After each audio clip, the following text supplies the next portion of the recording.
Hi అండి. Welcome to Madhushree channel. మీ అందరి కోసం ఒక మంచి చిట్కా చెప్పాలనుకుంటున్నాను.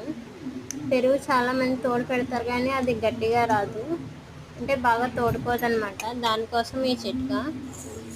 పాలు అనేవి మీగడ వచ్చేంత వరకు మరగబెట్టుకుంటే పెరుగు అనేది గట్టిగా వస్తుందండి. చాలామంది ఎక్కువ వాటర్ వేసి మరగబెడతారు, అలా మరగబెట్టకూడదు. తక్కువ క్వాంటిటీలో వాటర్ యాడ్ చేసుకోవాలి. చూడండి, ఇలా పాలు చల్లారిన తర్వాత పెరుగు వేస్తాం కదా తోడు పెట్టడానికి. ఆ పెరుగు వేసిన వెంటనే మూత పెట్టేయకూడదు. ఆ పెరుగు అంతా ఆ పాలలో కలిసేలాగా మిక్స్ చేయాలన్నమాట. వీడియోలో చూపిస్తున్నాను చూడండి. పెరుగు వేసాక అలా మిక్స్ చేసి అందులో ఎండుమిర్చి కానీ పచ్చిమిర్చి కానీ వేస్తే పెరుగు అనేది గడ్డలా తోడుకుంటుంది. చూడండి, పెరుగు అనేది నేను ఎండుమిర్చి వేసాను, ఎంత గడ్డలా తోడుకుందో. అది మీగడ సైడ్కి తీసేస్తాను.